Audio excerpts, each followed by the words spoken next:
ಸುಕೃತ ಜ್ಯೋತಿಷ್ಯ ಕೇಂದ್ರದ ಚಾನಲ್ ನೋಡ್ತಾ ಇರೋ ಎಲ್ರಿಗೂ ನಮಸ್ಕಾರ. ಇಂದಿನ ದಿನಾಂಕ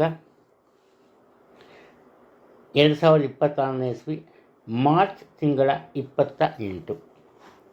ಈ ದಿನದ ಪಂಚಾಂಗ ಶ್ರೀ ಪರಾಭವನಾಮ ಸಂವತ್ಸರ, ಉತ್ತರಾಯಣ, ವಸಂತ ಋತು, ಚೈತ್ರ ಮಾಸ, ಶುಕ್ಲ ಪಕ್ಷ.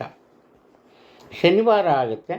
ದಶಮಿ ಇದೆ ಬೆಳಗ್ಗೆ 10:22 ಆ ನಂತರ ಏಕಾದಶಿ ಆರಂಭ ಆಗುತ್ತೆ. ಪುಷ್ಯ ನಕ್ಷತ್ರ ಸಂಜೆ 4:21 ಇದೆ. ಆ ನಂತರ ಸುಖಯೋಗ ಗರಕರಣ ಇದೆ. ಇವತ್ತು ತಿಥಿನೂ ಒಳ್ಳೆಯದು, ನಕ್ಷತ್ರನೂ ಒಳ್ಳೆಯದು. ಈ ಶನಿವಾರ ಏನಾದರೂ ಒಂದು ಕೆಲಸ ಕಾರ್ಯಗಳನ್ನು ಆರಂಭ ಮಾಡಿದ್ರೆ ಅದು ಅತಿ ನಿಧಾನಗತಿಯಲ್ಲಿ ಸಾಗುತ್ತೆ.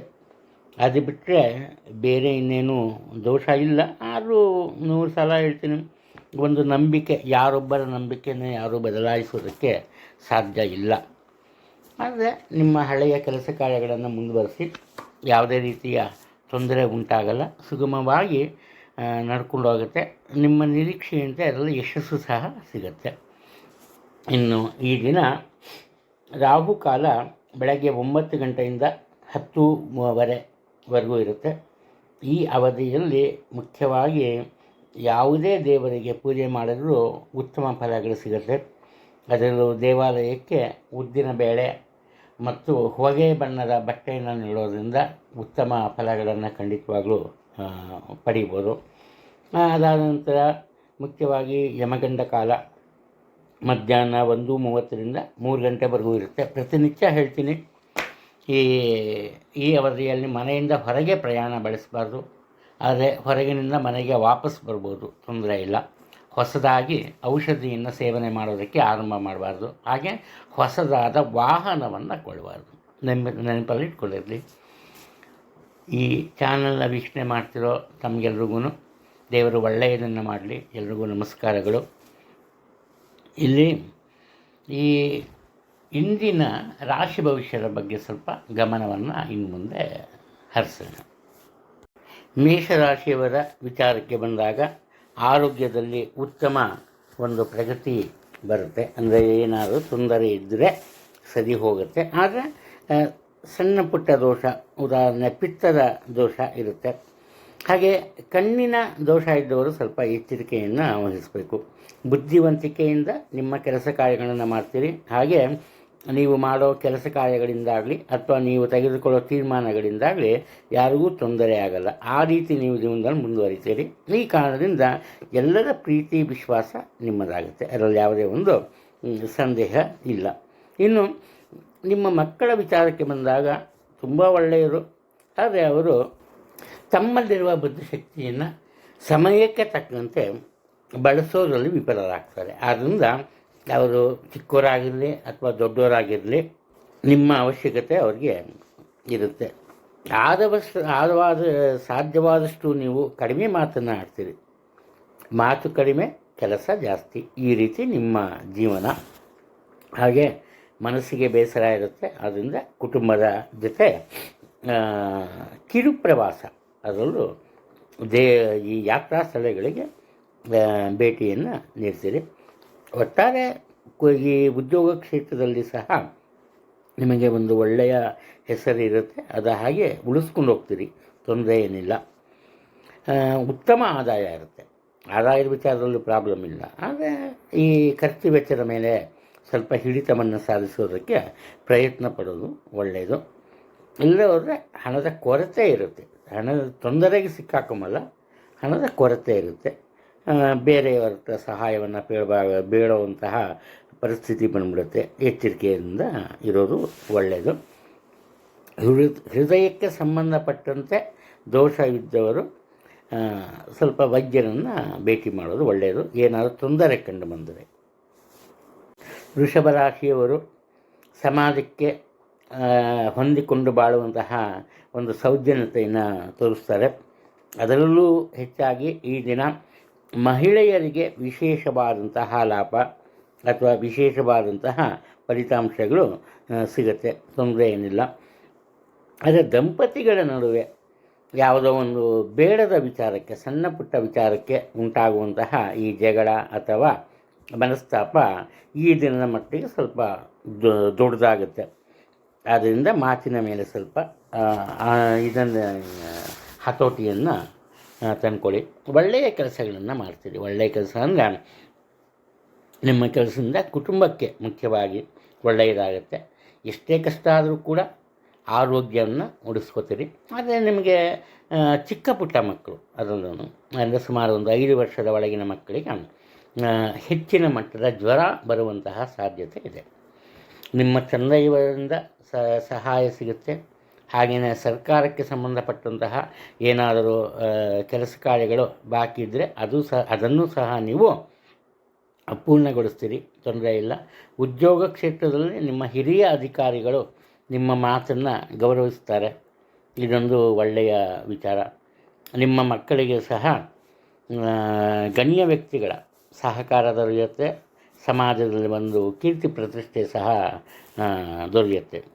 ಅನಿವಾರ್ಯವಾಗಿ ನೀವು ಮಾಡೋ ಒಂದು ಉದ್ಯೋಗದ ಜೊತೆ ಅಥವಾ ವ್ಯಾಪಾರ ವ್ಯವಹಾರದ ಜೊತೆ ನಿಮ್ಮ ತಂದೆಯವರು ಮಾಡ್ಕೊಂಡು ಬಂದಿದ್ದ ಒಂದು ಉದ್ಯೋಗ ಆಗ್ಬೋದು ಅಥವಾ ವೃತ್ತಿ, ಈ ಇದರಲ್ಲಿ ವಂಶಾನುಗತವಾಗಿ ಬರುವಂತಹ ವೃತ್ತಿಯನ್ನು ಮುಂದುವರಿಸಬೇಕಾಗತ್ತೆ. ಇಲ್ಲ ಅವರ ಒಂದು ವ್ಯಾಪಾರ ವ್ಯವಹಾರದಲ್ಲಿ ನೀವು ಸಕ್ರಿಯವಾಗಿ ಪಾಲ್ಗೊಳ್ಬೇಕಾಗತ್ತೆ. ಒಟ್ಟಾರೆ ಸ್ವಲ್ಪ ಶಾಂತಿಯಿಂದ ಸಹನೆಯಿಂದ ಯೋಚಿಸಿ ಮುಂದುವರಿಯೋದು ತುಂಬ ಒಳ್ಳೆಯದು. ಮಿಥುನ ರಾಶಿಯವರ ವಿಚಾರಕ್ಕೆ ಬಂದಾಗ ಈ ಚರ್ಮಕ್ಕೆ ಸಂಬಂಧಪಟ್ಟಂತಹ ತೊಂದರೆ ಉಂಟಾಗ್ಬೋದು. ಅಂದರೆ ಏನೋ ಚರ್ಮ ರೋಗ ಬಂದ್ಬಿಡುತ್ತೆ ಅಂತ ಭಯ ಪಟ್ಕೊಂಬರ್ಬೇಕಿಲ್ಲ. ಇವಾಗ ಉದಾಹರಣೆ, ನೀವು ಈ ಶೇವ್ ಮಾಡ್ಕೋತಿರ್ತೀರಿ, ಆವಾಗ ಗಾಯ ಆಗ್ಬೋದು. ಇಲ್ಲ ಲೇಡೀಸು ಏನೋ ಏನೋ ಮಾಡ್ತಿರ್ತಾರೆ, ಆ ಎಣ್ಣೆ ಸಿಡಿಬೋದು, ನೀರು ಸಿಡಿಬೋದು, ಅಥವಾ ಕಾಫಿ ಡಿಕಾಕ್ಷನ್ ಬೀಳೋದು. ಒಟ್ಟಿನಲ್ಲಿ ಇಂತಹ ಒಂದು ಸಣ್ಣ ಪುಟ್ಟ ತೊಂದರೆಗಳು, ಇನ್ನೇನಿಲ್ಲ. ವೃತ್ತಿ ಕ್ಷೇತ್ರದಲ್ಲಿ ಸ್ವಲ್ಪ ಎಚ್ಚರಿಕೆಯಿಂದ ಇರಿ. ಇಲ್ಲದೆ ಹೋದರೆ ನಿಮಗೆ ಗೊತ್ತಿಲ್ಲದಂತೆ ನಿಮ್ಮಿಂದ ಕೆಲವೊಂದು ತಪ್ಪುಗಳು ನಡೆಯುತ್ತೆ. ಅದಕ್ಕೆ ನೀವು ನಿಮ್ಮ ಹಿರಿಯ ಅಧಿಕಾರಿಗಳಿಗೆ ಉತ್ತರಿಸಬೇಕಾಗತ್ತೆ. ಅದು ಮುಖ್ಯವಾದಂತಹ ವಿಚಾರ. ಇನ್ನು ನಿಮ್ಮ ಸ್ವಂತ ಉದ್ಯಮ ಇದ್ದಲ್ಲಿ ಅಥವಾ ಸ್ವಂತ ಸಣ್ಣ ಪುಟ್ಟ ಆಫೀಸ್ ಥರ ಮಾಡ್ಕೊಂಡು ಏನೇ ಮಾಡಿದ್ರು ಸರಿಯೇ, ಇಲ್ಲ ಸ್ವಂತ ವ್ಯಾಪಾರ ವ್ಯವಹಾರ ಇದರಲ್ಲಿ ಯಾವುದೇ ರೀತಿಯ ದೋಷ ಉಂಟಾಗಲ್ಲ. ಅದು ಸುಗಮವಾಗಿ ನಡ್ಕೊಂಡು ಹೋಗುತ್ತೆ, ಪ್ರಾಬ್ಲಮ್ ಏನಿಲ್ಲ. ಕಣ್ಣಿನ ದೋಷ ಉಂಟಾಗುತ್ತೆ. ವಿದ್ಯಾರ್ಥಿಗಳು ನಿಮ್ಮ ನಿರೀಕ್ಷೆಯಂತೆ ಅಥವಾ ಅವರ ನಿರೀಕ್ಷೆಯಂತೆ ಉನ್ನತ ಮಟ್ಟವನ್ನು ತಲುಪೋದಕ್ಕೆ ಸಾಧ್ಯ ಇಲ್ಲ. ಅಲ್ಪ ಮಟ್ಟದ ಹಿನ್ನಡೆ ಉಂಟಾಗುತ್ತೆ. ಎಷ್ಟೇ ಒಂದು ಹೆಚ್ಚಿನ ಪ್ರಯತ್ನ ಪಟ್ಟರೂ ಸ್ವಲ್ಪ ಈ ಮರೆವು ಈ ದಿನ ಅವ್ರನ್ನ ಕಾಡುವಂತಹ ಸಾಧ್ಯತೆ ಇದೆ. ಹಣಕಾಸಿನ ವಿಚಾರಕ್ಕೆ ಬಂದಾಗ ಯಾವುದೇ ತೊಂದರೆ ಇಲ್ಲ, ಉತ್ತಮ ಆದಾಯ ಇರುತ್ತೆ.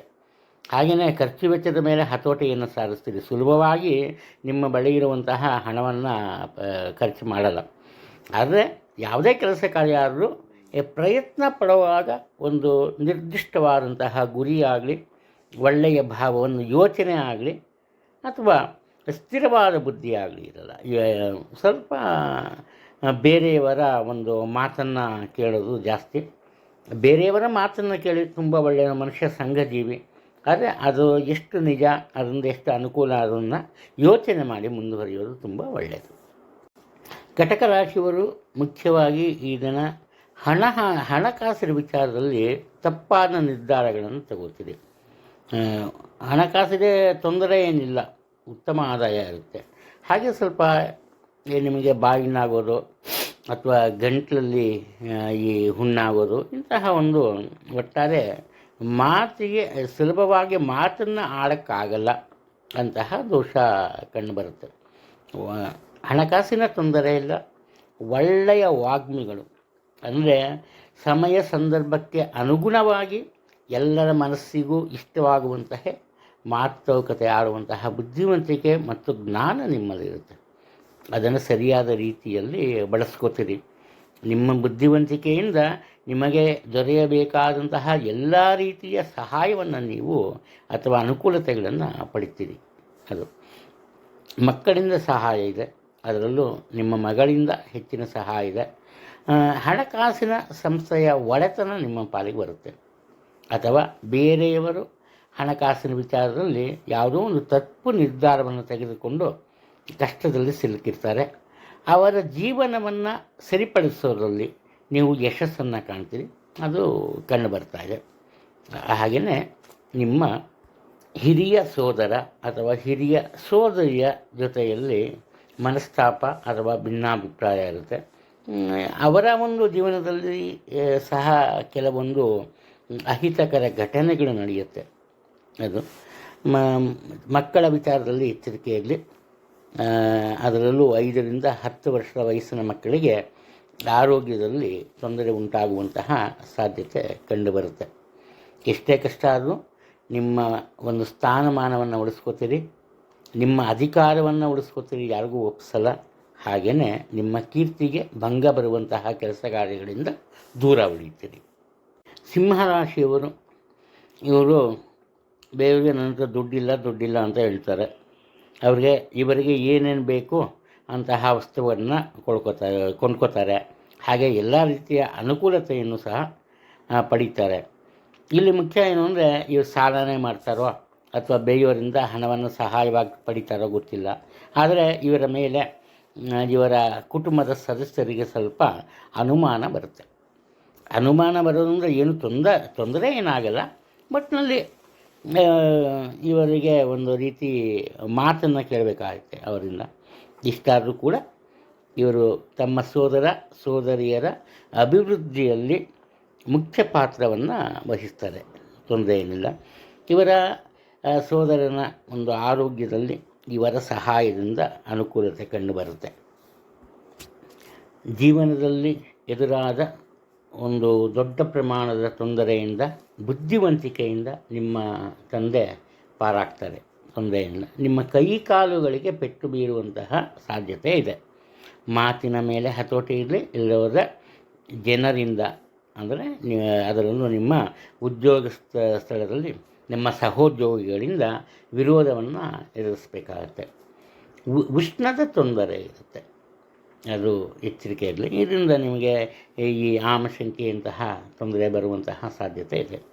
ಅದೇನೇ ಆದ್ರೂ ಒಳ್ಳೆಯ ಕೆಲಸಗಳನ್ನು ಮಾಡ್ತೀರಿ, ಎಲ್ಲರ ಮನಸ್ಸನ್ನು ಸೆಳೆಯುವಂತೆ ನಡ್ಕೋತೀರಿ, ತೊಂದರೆ ಇಲ್ಲ. ಹಾಗೆ ಸಮಾಜದಲ್ಲಿ ನಿಮಗೆ ಉತ್ತಮ ಕೀರ್ತಿ ಪ್ರತಿಷ್ಠೆ ಸ್ಥಾನ ಲಭಿಸುತ್ತೆ, ತೊಂದರೆ ಇಲ್ಲ. ಹಾಗೆಯೇ ನಿಮ್ಮ ಮಾತಿನಲ್ಲಿ ಒಂದು ವಿಶೇಷವಾದಂತಹ ಅರ್ಥ ಇರುತ್ತೆ. ಇದರಿಂದ ಪ್ರತಿಯೊಬ್ಬರೂ ನಿಮ್ಮನ್ನು ಮೆಚ್ಚುತ್ತಾರೆ, ನಿಮ್ಮ ಬಗ್ಗೆ ಒಳ್ಳೆಯ ಭಾವನೆಯೇ ಹೊಂದಿರ್ತಾರೆ, ಅದರಲ್ಲಿ ಯಾವುದೇ ಒಂದು ಸಂಶಯ ಬೇಡ. ಹೊಸ ವಾಹನ ಕೊಡಬೇಕು ಅನ್ನೋ ಒಂದು ಆಸೆ ಇದ್ದರೆ ಸಾಧ್ಯ ಆಗುತ್ತೆ, ಪ್ರಯತ್ನ ಪಡಿ. ಕನ್ಯಾ ರಾಶಿಯವರಿಗೆ ಅವರದೇ ಆದ ತಪ್ಪಿನಿಂದ ಕೂಡಿಟ್ಟ ಹಣವನ್ನು ಖರ್ಚು ಮಾಡಬೇಕಾಗತ್ತೆ. ಇದರಿಂದ ಹಣದ ಕೊರತೆ ಉಂಟಾಗುತ್ತೆ. ಆನಂತರ ಆರೋಗ್ಯದಲ್ಲಿ ಸ್ವಲ್ಪ ಏರುಪೇರು. ಈ ಕಾರಣದಿಂದ ಆಹಾರ ಸಹ ಸ್ವೀಕರಿಸೋದಕ್ಕೆ ಅಥವಾ ತಿನ್ನೋದಕ್ಕೆ ಸಾಧ್ಯ ಆಗದಿರೋ ಹೋಗುತ್ತೆ. ವಾಹನ ಚಾಲನೆ ಮಾಡುವಾಗ ಎಚ್ಚರಿಕೆ ಇರಲಿ, ದೃಢವಾದ ಮನಸ್ಸಿರಲಿ, ಏಕಾಗ್ರತೆಯಿಂದ ವಾಹನ ಚಾಲನೆ ಮಾಡೋದು ತುಂಬ ಒಳ್ಳೆಯದು. ಆನಂತರ ನಿಮ್ಮ ದಿನನಿತ್ಯ ಬಳಸೋ ಒಂದು ವಾಹನ ಕೆಟ್ಟು ನಿಲ್ಲುತ್ತೆ, ಅದಕ್ಕೆ ಸಹ ಹಣ ವ್ಯಯ ಮಾಡಬೇಕಾಗತ್ತೆ. ಒಂದು ಕ್ಷಣ ಹೋಗಿ ಬರ್ತೀನಿ ಅಂದ್ಬಿಟ್ಟು ಆತ್ಮೀಯರ ಮನೆಗೆ ಅಥವಾ ಸಂಬಂಧಿಕರ ಮನೆಗೆ ಹೋಗ್ತೀರಿ, ಅನಿವಾರ್ಯ ಕಾರಣದಿಂದ ಅಲ್ಲೇ ಉಳ್ಕೋತೀರಿ. ಆದರೆ ಅಲ್ಲಿ ನಿಮ್ಮ ಮನಸ್ಸಿಗೆ ಬೇಸರವಾಗುವಂತಹ ಘಟನೆ ಅಥವಾ ಪ್ರಸಂಗ ಎದುರಾಗುತ್ತೆ. ನಿಮ್ಮ ಮಕ್ಕಳು ಉದ್ಯೋಗ ನಿಮಿತ್ತ ಉದ್ಯೋಗ ದೊರೆಯುವ ಕಾರಣದಿಂದ ಪರಸ್ಥಳಕ್ಕೆ ಹೋಗ್ತಾರೆ. ಅವರ ಸಹಾಯಕ್ಕೋಸ್ಕರ ನೀವು ಸಾಕಷ್ಟು ಕಷ್ಟಪಡ್ತೀರಿ. ಅದು ಹಾಗೆ ನಿಮ್ಮ ತಂದೆಯವರು ಉದ್ಯೋಗಸ್ಥರಾಗಿದ್ದಲ್ಲಿ ಉದ್ಯೋಗ ಸ್ಥಳದಲ್ಲಿ ಕೆಲವೊಂದು ಬೇಸರದ ಸನ್ನಿವೇಶ ಇರೋ ಕಾರಣ ಉದ್ಯೋಗವನ್ನು ಅವರು ಬದಲಾಯಿಸ್ತಾರೆ. ಆ ಒಂದು ಸೂಚನೆ ಇದೆ. ಉತ್ತಮ ಆದಾಯ ಇರುತ್ತೆ ನಿಮಗೆ, ಹಣಕಾಸಿನ ವಿಚಾರದಲ್ಲಿ ಏನೂ ತೊಂದರೆ ಏನಿಲ್ಲ. ಆದರೆ ಅನಾವಶ್ಯಕ ಖರ್ಚು ವೆಚ್ಚಗಳಿರುತ್ತೆ. ಕೈ ಕಾಲುಗಳಲ್ಲಿ ಊತ ಬರುವಂತಹ ಸಾಧ್ಯತೆ ಇದೆ, ಎಚ್ಚರಿಕೆ ಇರಲಿ. ನಿಮ್ಮ ತಂದೆಯವರ ಆರೋಗ್ಯದ ಬಗ್ಗೆ ಸ್ವಲ್ಪ ಗಮನ ವಹಿಸೋದು ಒಳ್ಳೆಯದು. ವಿವಾಹಿತರಿಗೆ ಅಥವಾ ತುಂಬ ದಿನದಿಂದ ಸಂತಾನದ ಒಂದು ಫಲ ಇಲ್ಲದೇ ಇದ್ದವರಿಗೆ ಶುಭ ಸುದ್ದಿಯೊಂದು ಬರುತ್ತೆ. ಈ ಸಾಕು ಪ್ರಾಣಿಗಳ ಬಗ್ಗೆ ಎಚ್ಚರಿಕೆ ವಹಿಸಿ. ಅಂದರೆ ಅದಕ್ಕೇನಾದ್ರು ತೊಂದರೆ ಆಗುತ್ತೆ ಅಂತಲ್ಲ, ನೀವು ಸಾಕಿರೋ ಪ್ರಾಣಿಯಿಂದ ನಿಮಗೇನಾದ್ರು ತೊಂದರೆ ಆಗುತ್ತೆ ಅಂತ ಹುಷಾರಾಗಿರೋದು ಸ್ವಲ್ಪ ಒಳ್ಳೆಯದು. ತುಲಾ ರಾಶಿಯ ವಿಚಾರಕ್ಕೆ ಬಂದಾಗ ನಿಮ್ಮ ತಂದೆ ಅಥವಾ ಮನೆತನದ ಹಿರಿಯರ ಜೊತೆ ಇದ್ದ ಒಂದು ಮನಸ್ತಾಪ ಅಥವಾ ಭಿನ್ನಾಭಿಪ್ರಾಯ ದೂರವಾಗುತ್ತೆ. ಹಾಗೆ ನಿಮ್ಮ ಮಕ್ಕಳಿಗೆ ಬೇಕಾದಂತಹ ಎಲ್ಲ ಅನುಕೂಲತೆಗಳನ್ನು ನೀವು ಕಲ್ಪಿಸ್ತೀರಿ, ತೊಂದರೆ ಏನಿಲ್ಲ. ನಿಮ್ಮ ತಂದೆಯವರ ಆರೋಗ್ಯದಲ್ಲಿ ಏರುಪೇರು ಉಂಟಾಗುವ ಸಾಧ್ಯತೆ ಇದೆ. ಹಾಗೆ ಸಮಾಜದ ಗಣ್ಯ ವ್ಯಕ್ತಿಗಳನ್ನು ಭೇಟಿ ಮಾಡ್ತೀರಿ ಅಥವಾ ನಿಮ್ಮ ಉದ್ಯೋಗ ಸ್ಥಳದಲ್ಲಿ ನಿಮ್ಮ ಹಿರಿಯ ಅಧಿಕಾರಿಗಳನ್ನು ಭೇಟಿ ಮಾಡ್ತೀರಿ. ಈ ಭೇಟಿಯಿಂದ ನಿಮ್ಮ ಒಂದು ಆ ಸಮಸ್ಯೆ ಬಗೆಹರಿಯುತ್ತೆ. ಇಲ್ಲಿ ಮುಖ್ಯವಾದ ವಿಚಾರ ನೇರವಾದ ನಡೆನುಡಿ ಇರುತ್ತೆ. ಒಂದು ರೀತಿ ನೀವು ತಪ್ಪು ಮಾಡಲ್ಲ, ಹಾಗೆ ಬೇರೆಯವರು ತಪ್ಪು ಮಾಡಿದರೆ ಅದನ್ನು ಕ್ಷಮಿಸುವ ಒಂದು ಬುದ್ಧಿ ಸಹ ನಿಮ್ಮಲ್ಲಿ ಇರಲ್ಲ. ಇರೋದನ್ನು ನೇರವಾದಿ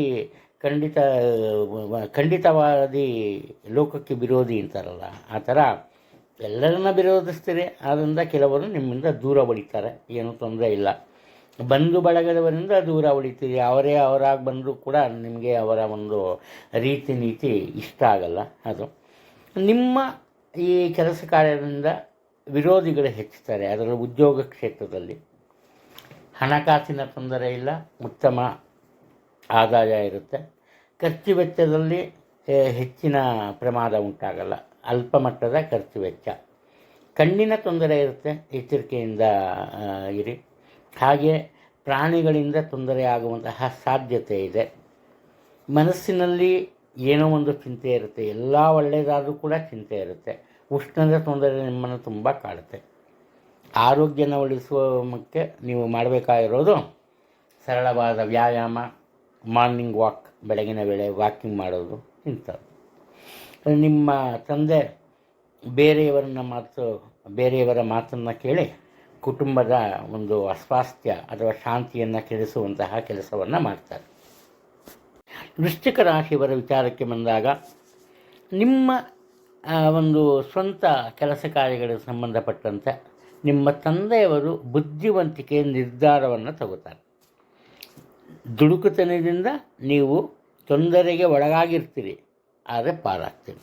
ಅದು ನಿಮ್ಮ ಕೆಲಸ ಕಾರ್ಯಗಳನ್ನು ನಿಮ್ಮ ಮಕ್ಕಳು ಇಷ್ಟಪಟ್ಕೋತಾರೆ. ಹಾಗೆಯೇ ನಿಮ್ಮ ಮಗ ಸಹ ಅದನ್ನೇ ಮುಂದುವರಿಸ್ತಾನೆ. ಅದರಲ್ಲೂ ಸ್ವಂತ ವ್ಯಾಪಾರ ವ್ಯವಹಾರ ಇದ್ದರೆ ಅಥವಾ ವಂಶಾನುಗತವಾಗಿ ಬಂದ ಯಾವುದಾದ್ರು ಒಂದು ವಿದ್ಯೆ ಇದ್ದರೆ ಅದನ್ನು ಮುಂದುವರಿಸ್ತಾರೆ. ತುಂಬ ದಿನದಿಂದ ಈ ಮದುವೆಯ ಪ್ರಸ್ತಾಪ ಮಾಡ್ತಾ ಇದ್ದಾರೆ, ನಿಮಗೆ ಮನಸ್ಸಿರಲ್ಲ. ಈ ಸಲವೂ ಅಷ್ಟೇ ಮದುವೆಯ ಪ್ರಸ್ತಾಪ ಬರುತ್ತೆ, ಅದನ್ನು ದೂರ ಮಾಡ್ತೀರಿ. ಸ್ತ್ರೀಯರ ವಿಚಾರಕ್ಕೆ ಬಂದಾಗ ಅನಾವಶ್ಯಕವಾದಂತಹ ವಾದ ವಿವಾದ ಇರುತ್ತೆ. ಅದರಲ್ಲೂ ಉದ್ಯೋಗ ಕ್ಷೇತ್ರದಲ್ಲಿ ಒಳ್ಳೆಯ ಒಂದು ಪರಿಸ್ಥಿತಿ ಇರಲ್ಲ. ಬೇಡದ ವಿಚಾರಕ್ಕೆ ವಾದ ವಿವಾದ ಇದ್ದೇ ಇರುತ್ತೆ. ಸ್ವಲ್ಪ ಎಚ್ಚರಿಕೆಯಿಂದ ಇರೋದು ಒಳ್ಳೆಯದು. ಕುಟುಂಬದ ಬಗ್ಗೆ ಹೆಚ್ಚಿನ ಗಮನ ಕೊಡೋಕ್ಕಾಗಲ್ಲ ನಿಮಗೆ ಈ ದಿನ. ಯಾಕೆಂದರೆ ಹೊರಗಿನ ಜನರ ಒಂದು ಸ್ನೇಹದಲ್ಲಿ ಸಂಪರ್ಕದಲ್ಲಿ ಸಂಪೂರ್ಣ ದಿನವನ್ನು ಕಳಿತೀರಿ. ಹಾಗೆ ಬೇರೆಯವರಿಗೆ ಸಹಾಯ ಮಾಡಬೇಕಾಗತ್ತೆ. ಉದ್ಯೋಗದಲ್ಲಿ ಹೆಚ್ಚಿನ ಒಂದು ಜವಾಬ್ದಾರಿ ಸಿಗುತ್ತೆ. ಇದರಿಂದ ಮನೆ ಬಂದು ನೀವು ಸ್ವಲ್ಪ ಈ ರೆಸ್ಟ್ ತಗೊಂಬ ಒಂದು ಮೂಡಲ್ಲಿ ಇರ್ತೀರಿ. ಹಾಗೆ ನಿಮಗೂ ಅಷ್ಟೇ ಯಾರೂ ತೊಂದರೆ ಕೊಡೋದಕ್ಕೆ ಬರಲ್ಲ. ಇನ್ನು ಉದ್ಯೋಗವನ್ನು ಅರಸುತ್ತಾ ಇರೋರು ಅಂದರೆ ನಿರುದ್ಯೋಗಿಗಳಿಗೆ ದೂರದ ಸ್ಥಳದಲ್ಲಿ, ದೂರದ ಊರಿನಲ್ಲಿ ಒಳ್ಳೆಯ ಉದ್ಯೋಗ ಲಭ್ಯವಾಗುತ್ತೆ, ತೊಂದರೆ ಏನಿಲ್ಲ. ದಂಪತಿಗಳ ನಡುವೆ ಬೇಡದ ವಿಚಾರಕ್ಕೆ ಭಿನ್ನಾಭಿಪ್ರಾಯ, ಬೇರೆಯವರ ವಿಚಾರಕ್ಕೆ ವಾದ ವಿವಾದ, ಅದನ್ನು ಸ್ವಲ್ಪ ಹೊಂದಿಕೊಂಡು ನಡೆಯೋದು ತುಂಬ ಒಳ್ಳೆಯದು. ಇಷ್ಟಾದರೂ ಕೂಡ ನಿಮ್ಮಲ್ಲಿ ಹಾಸ್ಯದ ಪ್ರಜ್ಞೆ ವಿಶೇಷವಾಗಿರುತ್ತೆ. ಧನುರಾಶಿಯಲ್ಲಿ ಜನಿಸಿರೋರು ನೀವು ಯಾವುದೇ ವಿಚಾರವನ್ನು ತುಂಬ ಗಂಭೀರವಾಗಿ ತಗೊಂಬಲ್ಲ. ಪ್ರತಿಯೊಂದನ್ನು ಒಂದು ರೀತಿ ಅಯ್ಯೋ ಆಗುತ್ತೆ ಬಿಡು, ಅಯ್ಯೋ ಹೋಗುತ್ತೆ ಬಿಡು, ಇದೇ ಒಂದು ಮನಸ್ಸು ನಿಮ್ಮಲ್ಲಿರುತ್ತೆ. ಇದರಿಂದ ನಿಮ್ಮದೇ ಆದ ತಪ್ಪಿನಿಂದ ಸ್ವಲ್ಪ ಈ ಕಷ್ಟಕ್ಕೆ ಸಿಲುಕುವಂತಹ ಸಾಧ್ಯತೆ ಇದೆ. ನಿಮ್ಮ ಬಾಳ ಸಂಗಾತಿಯ ಜೊತೆ ವಾದ ವಿವಾದ ಇದ್ದೇ ಇರುತ್ತೆ. ಅದು ಸದ್ಯಕ್ಕೆ ಬಗೆಹರಿಯೋದಿಲ್ಲ ಅದು. ಹಾಗೆಯೇ ಮುಖ್ಯವಾಗಿ ಬೇರೆಯವರ ವಿಚಾರದಲ್ಲಿ ನೀವು ಪಾಲ್ಗೊಳ್ತೀರಿ, ಬೇರೆಯವರ ಹಣಕಾಸಿನ ವಿಚಾರದಲ್ಲಿ ಪಾಲ್ಗೊಳ್ತೀರಿ. ಇದರಿಂದ ನೀವು ಸರಿಗಿದ್ದರೂ ನಿಮಗೆ ಕೆಟ್ಟ ಹೆಸರು ಬರುವಂತಹ ಸಾಧ್ಯತೆ ಇದೆ. ಎಚ್ಚರಿಕೆಯಿಂದ ಮುಂದುವರಿರಿ. ಯಾರಿಗೂ ಹಣಕಾಸಿನ ವಿಚಾರಗಳಲ್ಲಿ ಮಾತನ್ನು ಕೊಡೋಕ್ಕೆ ಹೋಗಬೇಡಿ. ನಿಮಗೆ ಉದಾಹರಣೆಗೆ ಬೇರೆಯವರ ವ್ಯವಹಾರದಲ್ಲೇ ನೀವು ಮಧ್ಯವರ್ತಿಗಳಾಗಬಾರ್ದು. ಅದು ನಿಮ್ಮ ತಂದೆಯವರಿಗೆ ಅನಿರೀಕ್ಷಿತವಾದಂತಹ ಧನಲಾಭ ಇದೆ, ಯಾವುದೇ ಒಂದು ತೊಂದರೆ ಇಲ್ಲ. ಹಾಗೆ ನೀವು ಸ್ವಂತ ವ್ಯಾಪಾರ ವ್ಯವಹಾರವನ್ನು ಮಾಡ್ತಿದ್ರೆ ಅನುಕೂಲತೆ ಇದೆ. ಹಾಗೆ ಬ್ಯಾಂಕ್ನಲ್ಲಿ ಕೆಲಸ ಮಾಡೋದು ಅಥವಾ ಯಾವುದಾದ್ರು ಒಂದು ವಾಣಿಜ್ಯ ಇಲಾಖೆ ಕೆಲಸ ಮಾಡೋದು, ಅವರಿಗೆ ವಿಶೇಷವಾದಂತಹ ಅನುಕೂಲತೆ ಅಥವಾ ಬಡ್ತಿ ಸಿಗುತ್ತೆ. ನಿಮ್ಮ ಮಗ ಮತ್ತು ನಿಮ್ಮ ತಂದೆ ಇವರ ನಡುವೆ ಉತ್ತಮ ಅನುಬಂಧ ಇರುತ್ತೆ. ಈ ಒಂದು ಅನುಬಂಧ ಪ್ರೀತಿ ಇಡೀ ಕುಟುಂಬಕ್ಕೆ ಅನುಕೂಲಕರವಾಗುತ್ತೆ. ಹಾಗೆ ಈ ನಿಮ್ಮ ತಲೆಗೆ ಪೆಟ್ಟಾಗುವಂತಹ ಸಾಧ್ಯತೆ ಇದೆ. ಎಚ್ಚರಿಕೆಯಿಂದ ಇದೆ. ನನಗೆ ಯಾರೊಬ್ಬರು ನೋಡೋದು ಬಿಡ್ತಾರೆ, ನೀವು ತೆಗೆಸ್ಕೋತೀರಿ, ಅವೆಲ್ಲ ಅಲ್ಲ. ಏನೋ ಒಂದು ಉದಾಹರಣೆ, ದಾರಿ ನಡ್ಕೊಂಡು ಹೋಗ್ತಾ ಇರ್ತೀರಿ, ಒಂದು ಬಾಲ್ ಬಂದು ಬೀಳುತ್ತೆ, ಅದೇ ದೊಡ್ಡದಾಗ್ಬಿಡುತ್ತೆ ಕೆಲವರಿಗೆ. ಆ ಥರ ಅಷ್ಟೇ, ಸಣ್ಣ ಪುಟ್ಟ ವಿಚಾರ ದೊಡ್ಡದಾಗುತ್ತೆ. ನಿಮ್ಮ ಯಾವುದೇ ಒಂದು ತೊಂದರೆಗೆ ಉತ್ತಮ ಪರಿಹಾರವನ್ನು ಕಂಡ್ಕೋತೀರಿ, ತೊಂದರೆ ಇಲ್ಲ. ಹಣಕಾಸಿನ ತೊಂದರೆ ಬರಲ್ಲ, ಉತ್ತಮ ಆದಾಯ ಇರುತ್ತೆ. ಆದರೆ ಏನಪ್ಪ ಅಂದರೆ ಅದೃಷ್ಟ ಕಡಿಮೆ. ನೀವು ಅಂದ್ಕೊಂಡಷ್ಟು ಸುಲಭವಾಗಿ ನಿಮ್ಮ ಕೆಲಸ ಕಾರ್ಯಗಳು ನಡೆಯಲ್ಲ. ನೀವು ಅಂದ್ಕೊಂಡಷ್ಟು ಮಟ್ಟದ ಹಣ ನಿಮ್ಮ ಕೈ ಸೇರಲ್ಲ. ಹೊಂದಿಕೊಂಡು ಬಾಳಬೇಕು ಈ ದಿನ. ಮಕರ ರಾಶಿಯಲ್ಲಿ ಜನಿಸಿರೋರು ಮುಖ್ಯವಾಗಿ ಹಣಕಾಸಿನ ವಿಚಾರದಲ್ಲಿ ನಿಮ್ಮ ನಿರೀಕ್ಷೆ ಒಂದು ರೀತಿ ದೊಡ್ಡ ಮಟ್ಟದಲ್ಲಿ ಇರುತ್ತೆ. ಅಷ್ಟು ಬಂದ್ಬಿಡುತ್ತೆ, ಇಷ್ಟು ಬಂದ್ಬಿಡುತ್ತೆ ಅಂತ, ಅವೆಲ್ಲ ಸುಳ್ಳು. ಏನಪ್ಪ ಅಂದರೆ ನಿಮ್ಮ ನಿರೀಕ್ಷೆಯಿಂದ ನಿಮಗೆ ಇವತ್ತು ಹಣಕಾಸಿನ ಅನುಕೂಲತೆ ಅಥವಾ ಲಭ್ಯತೆ ಇರಲ್ಲ. ಹಣಕಾಸಿನ ವಿಚಾರದಲ್ಲಿ ಒಂದು ರೀತಿ ನಿರಾಸೆನೇ ನಿಮಗೆ. ಆರೋಗ್ಯದಲ್ಲಿ ಪ್ರಗತಿ ಸಾಧಿಸ್ತೀರಿ. ನಿಮ್ಮ ಕೆಲಸ ಕಾರ್ಯಕ್ಕೆ ತಕ್ಕಂತೆ ನಿಮಗೆ ಒಳ್ಳೆಯ ಹೆಸರು ಸಹ ಸಿಗುತ್ತೆ. ಕಷ್ಟಪಟ್ಟು ದುಡಿತೀರಿ, ಯಾವುದೇ ಒಂದು ನಿರ್ವಂಚನೆ ಇರಲ್ಲ. ಯಾರೇ ಬಂದು ಉದ್ಯೋಗದ ವಿಚಾರದಲ್ಲಿ ಅಥವಾ ಉದ್ಯೋಗ ಕ್ಷೇತ್ರದಲ್ಲಿ ನಿಮ್ಮ ಸಹಾಯ ಕೇಳಿದ್ರೆ ನಿಮ್ಮ ಕೆಲಸ ಬಿಟ್ಟು ಅವ್ರಿಗೆ ಸಹಾಯ ಮಾಡ್ತೀರಿ. ಅಂತಹ ವ್ಯಕ್ತಿತ್ವ ನಿಮ್ಮಲ್ಲಿ ಇರುತ್ತೆ. ನಿಮಗೆ ಇಷ್ಟವಾಗುವಂತಹ ಒಂದು ಪ್ರದೇಶಕ್ಕೆ ಕುಟುಂಬ ಸಮೇತ ಈ ಕಿರು ಪ್ರವಾಸಕ್ಕೆ ತೆರಳ್ತೀರಿ. ನಿಮ್ಮ ಆರೋಗ್ಯದಲ್ಲಿ ಉತ್ತಮ ಬದಲಾವಣೆ ಕಾಣುತ್ತೆ ಕ್ರಮೇಣವಾಗಿ. ನಿಮ್ಮ ತಂದೆಯವರ ಜೀವನದಲ್ಲಿ ಎದುರಾಗಿದ್ದಂತಹ ಅನೇಕ ಕಷ್ಟ ನಷ್ಟಗಳು ಇವಾಗ ದೂರವಾಗುವಂತಹ ಸಾಧ್ಯತೆಗಳಿವೆ. ಸ್ವಂತ ವ್ಯಾಪಾರ ವ್ಯವಹಾರವಿದ್ದಲ್ಲಿ ಎಚ್ಚರಿಕೆ ಇರಲಿ. ಅಧಿಕವಾದಂತಹ ಈ ಹಣವನ್ನು ವಿನಿಯೋಗಿಸಬೇಡಿ. ಅದು ಭೂ ವ್ಯವಹಾರದಲ್ಲಿ ಲಾಭ ಇದೆ, ಭೂಮಿ ವಿಚಾರದಲ್ಲಿ. ಹಾಗೆಯೇ ನಿಮಗೆ ಸೇರಿದ ಈ ಭೂಮಿ ವಿಚಾರದಲ್ಲಿ ಏನಾದ್ರು ಒಂದು ವಾದ ವಿವಾದ ಮನಸ್ತಾಪ ಇಂಥವೇನಾದ್ರು ಇದ್ದರೆ ಅದು ಸಹ ಸರಿ ಹೋಗುತ್ತೆ, ತೊಂದರೆ ಏನಿಲ್ಲ. ಇಲ್ಲಿ ಈ ಬೆಳಗಿನ ವೇಳೆ ಕಷ್ಟಪಟ್ಟು ಕೆಲಸ ಮಾಡ್ತೀರಿ. ಈ ಮಧ್ಯಾಹ್ನ ದಿನ ಕಳೀತಾ ನಿಮ್ಮಲ್ಲಿ ಒಂದು ರೀತಿ ಈ ಬೇಸರ ಅಥವಾ ಸೋಮಾರಿತನ ಕಂಡುಬರುತ್ತೆ. ಅದನ್ನು ಸಾಧ್ಯವಾದಷ್ಟು ಬೆಳಗಿನ ವೇಳೆನೇ ನಿಮ್ಮ ಅತಿ ಮುಖ್ಯವಾದಂತಹ ಕೆಲಸ ಕಾರ್ಯಗಳನ್ನು ಮುಗಿಸ್ಕೊಡಿ. ಸಾಧ್ಯ ಕನಿಷ್ಠ ಪಕ್ಷ ಆರಂಭ ಮಾಡಿ, ಅದು ತುಂಬ ಮುಖ್ಯ. ಕುಂಭರಾಶಿಯವರ ವಿಚಾರಕ್ಕೆ ಬಂದಾಗ ಧಾರ್ಮಿಕ ಕೆಲಸ ಕಾರ್ಯಗಳಿಗೆ ಹೆಚ್ಚಿನ ಶ್ರದ್ಧೆಯನ್ನು ತೋರಿಸ್ತೀರಿ. ನಿಮ್ಮ ತಂದೆಯ ಜೊತೆ ಮತ್ತು ನಿಮ್ಮ ಹಿರಿಯ ಅಕ್ಕನ ಜೊತೆ ಉತ್ತಮ ಬಾಂಧವ್ಯ ಇರಲ್ಲ. ಇದಕ್ಕೆ ಕಾರಣ ಏನಪ್ಪ ಅಂದರೆ ನಿಮ್ಮ ಮಾತನ್ನು ವಿರೋಧಿಸಿ, ನಿಮ್ಮ ಮಾತಿಗೆ ಬೆಲೆಯನ್ನು ಕೊಡದೆ, ನಿಮ್ಮ ತಂದೆ ಮತ್ತು ನಿಮ್ಮ ಹಿರಿಯ ಅಕ್ಕನ ನಡುವೆ ಹಣಕಾಸಿನ ವಿಚಾರದಲ್ಲಿ ಒಂದು ಒಪ್ಪಂದ ನಡೆಯುತ್ತೆ. ಅವರು ಕೊಡೋದು, ಇವರು ಕೊಡೋದು, ಏನೋ ಒಂದು ಆಗುತ್ತೆ. ಅದು ಈ ಕಾರಣ. ಇನ್ನು ಹಣಕಾಸಿನ ವಿಚಾರದಲ್ಲಿ ಯಾವುದೇ ಒಂದು ತೊಂದರೆ ಇಲ್ಲ. ಮನಸ್ಸಿನ ಬೇಸರವನ್ನು ದೂರ ಮಾಡೋದಕ್ಕೆ ಏನು ಮಾಡ್ತೀರಿ, ಯೋಗ ಧ್ಯಾನ ಇಂತಹ ಒಂದು ಆಚರಣೆಯಲ್ಲಿ ಮುಳುಗ್ತೀರಿ. ಹಾಗೆ ಧಾರ್ಮಿಕ ಗುರುಗಳನ್ನು ಭೇಟಿ ಮಾಡ್ತೀರಿ. ಅವರ ಒಂದು ಆಶೀರ್ವಾದ ನಿಮಗೆ ಖಂಡಿತವಾಗ್ಲೂ ಸಿಗುತ್ತೆ, ತೊಂದರೆ ಏನಿಲ್ಲ. ಹಾಗೆಯೇ ಇಲ್ಲಿ ನಿಮ್ಮ ತಂದೆಯವರ ವೃತ್ತಿಯಲ್ಲಿ ಒಂದು ಒಳ್ಳೆಯ ಬದಲಾವಣೆ ಕಂಡುಬರುತ್ತೆ. ಹಾಗೆಯೇ ಅವರೇನಾದರೂ ಸ್ವಂತ ವ್ಯಾಪಾರ ವ್ಯವಹಾರ ಮಾಡ್ತಿದ್ದಲ್ಲಿ ನಿಮ್ಮ ಒಂದು ಸಹಾಯ ಸಹ ಬೇಕಾಗುತ್ತೆ. ಒಟ್ಟಾರೆ ನೀವೆಷ್ಟೇ ಕಷ್ಟಪಟ್ಟು ಕೂಡ ಸಮಾಜದಲ್ಲಿ ನಿಮಗೆ ಸಾಮಾನ್ಯವಾದಂತಹ ಸ್ಥಾನಮಾನ ಇರುತ್ತೆ.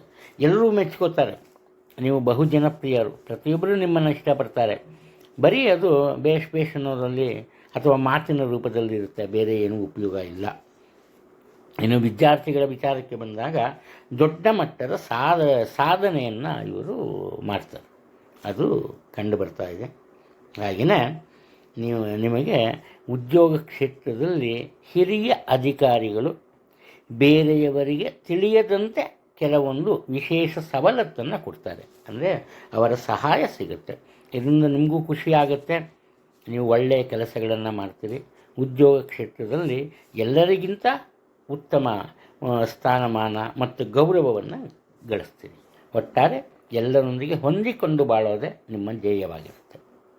ರಾಶಿಚಕ್ರದ ಕೊನೆಯ ರಾಶಿ ಮೀನರಾಶಿಯವರು ಇವತ್ತು ಏನು ಮಾಡ್ತಾರೆ, ತಮ್ಮೆಲ್ಲ ಈ ದೃಷ್ಟಿಯನ್ನು ತಮ್ಮ ಕೆಲಸ ಕಾರ್ಯಗಳ ಮೇಲೆ ಇಟ್ಟಿರ್ತಾರೆ. ಕಾರಣ ಏನಪ್ಪ ಅಂದರೆ, ಇವರಿಗೆ ಮುಖ್ಯವಾಗಿ ಉದ್ಯೋಗ ಕ್ಷೇತ್ರದಲ್ಲಿ ಇವರ ಹಿರಿಯ ಅಧಿಕಾರಿಗಳಿಂದ ಕೆಲವೊಂದು ಸಹಾಯ ಬೇಕಾಗುತ್ತೆ. ಈ ಕಾರಣದಿಂದ ಅವ್ರು ಹೇಳೋದಕ್ಕಿಂತ ಮುಂಚೆ ಇವರೇ ಕೆಲಸ ಮಾಡಿಬಿಟ್ಟಿರ್ತಾರೆ, ಅವರಿಂದ ಬೇಷ್ ಅನ್ನಿಸ್ಕೋತಾರೆ. ಆಮೇಲೆ ನಿಧಾನಗತಿಯಲ್ಲಿ ಅವರಿಗೆ ತಮ್ಮ ಒಂದು ಅಳಲು ಏನಿರುತ್ತೆ ಅವಶ್ಯಕತೆ ಅದನ್ನು ತಿಳಿಸ್ತಾರೆ, ಅದನ್ನು ಅವರು ಇವರಿಗೆ ಪೂರೈಸ್ತಾರೆ. ಅಂದರೆ ಹಿರಿಯ ಅಧಿಕಾರಿಗಳಿಂದ ಸಹಾಯ ಸಹ ಸಿಗುತ್ತೆ, ತೊಂದರೆ ಇಲ್ಲ. ಒಳ್ಳೆಯ ಕೆಲಸ ಕಾರ್ಯಗಳನ್ನು ಮಾಡ್ತೀರಿ. ಉದ್ಯೋಗ ಕ್ಷೇತ್ರದಲ್ಲಿ ಮತ್ತು ಕುಟುಂಬದಲ್ಲಿ ನಿಮಗೆ ಒಳ್ಳೆಯ ಹೆಸರಿರುತ್ತೆ, ಕೀರ್ತಿ ಪ್ರತಿಷ್ಠೆ ಸಿಗುತ್ತೆ. ಆದರೆ ನೆರೆಹೊರೆಯವರ ಜೊತೆಯಲ್ಲಿ ಅನಾವಶ್ಯಕವಾದಂತಹ ವಾದ ವಿವಾದ ಇರುತ್ತೆ. ಅದು ಇನ್ನು ದೇವತಾ ಕಾರ್ಯಗಳಿಗೆ, ಅದರಲ್ಲೂ ಈ ದೇವಸ್ಥಾನದ ಜೀರ್ಣೋದ್ಧಾರಕ್ಕೆ ಹಣ ಸಹಾಯವನ್ನು ಮಾಡ್ತೀರಿ. ಬುದ್ಧಿವಂತರನ್ನು ನೋಡಲು ನಿಮಗೆ ತುಂಬ ಇಷ್ಟ. ಈ ಕಾರಣದಿಂದ ಏನು ಮಾಡ್ತೀರಿ, ವಿದ್ಯಾರ್ಥಿಗಳು ಯಾರು ತುಂಬ ಬುದ್ಧಿವಂತರಾಗಿದ್ದು ಅವರಿಗೆ ಹಣದ ತೊಂದರೆ ಇದ್ದರೆ, ಹಣದ ಇಲ್ಲದೆ ಈ ವಿದ್ಯಾಭ್ಯಾಸ ನಿಲ್ಲುವಂತೆ ಆಗಿದ್ದರೆ ಅವರಿಗೆ ಎಲ್ಲ ರೀತಿಯ ಸಹಾಯವನ್ನು ಮಾಡ್ತೀರಿ. ನೀವು ಯಾವುದೇ ಒಂದು ಕೆಲಸ ಕಾರ್ಯಗಳು ತಗೊಂಡ್ರೂ ಕೂಡ ಅದರಲ್ಲಿ ಉತ್ತಮ ಯಶಸ್ಸು ಸಿಗುತ್ತೆ, ಅದರಲ್ಲಿ ಯಾವುದೇ ಒಂದು ತೊಂದರೆ ಇಲ್ಲ, ಸಂದೇಹ ಇಲ್ಲ. ಆದರೆ ನೀವು ಕೆಲಸ ಕಾರ್ಯಗಳನ್ನು ಆರಂಭ ಮಾಡಿದಾಗ ಆರಂಭದ ಒಂದು ಘಟ್ಟದಲ್ಲಿ ಸ್ವಲ್ಪ ಹಿನ್ನಡೆ ಉಂಟಾಗುತ್ತೆ. ಆ ವೇಳೆಯಲ್ಲಿ ಮನಸ್ಸನ್ನು ಬೇರೆ ಕಡೆ ಹಾಯಿಸಬೇಡಿ, ಆತ್ಮವಿಶ್ವಾಸವನ್ನು ಕಳ್ಕೊಬೇಡಿ. ಒಟ್ಟಾರೆ ಈ ದಿನ ನಿಮ್ಮ ಕೆಲಸ ಕಾರ್ಯಗಳು ನಿಧಾನಗತಿಯಲ್ಲಿ ಮುಂದುವರೆದರೂ ಕೂಡ ನಿಮ್ಮ ಇಚ್ಛೆಯಂತೆ ಉತ್ತಮ ಫಲಗಳನ್ನು ಕೊಡುತ್ತೆ. ಯಾವುದೇ ಒಂದು ದೋಷ ಇರಲ್ಲ, ಯಾವುದೇ ರೀತಿಯ ಸಂದೇಹ ಸಹ ಬೇಡ. ಕೋಪವನ್ನು ಆದಷ್ಟು ಕಮ್ಮಿ ಮಾಡಿಕೊಳ್ಳಿ. ಕಾರಣ ಏನಪ್ಪ ಅಂದರೆ, ಇವತ್ತು ನಿಮಗೆ ಅಪರೂಪಕ್ಕೆ ಕೋಪ ಬರುವಂತಹ ಸಾಧ್ಯತೆ ಇದೆ. ಅಂದರೆ ಅನಾವಶ್ಯಕವಾದಂತಹ ಅತಿಯಾದ ಕೋಪ ಬರುವ ಸಾಧ್ಯತೆಗಳಿವೆ, ಎಚ್ಚರಿಕೆ ಇರಲಿ.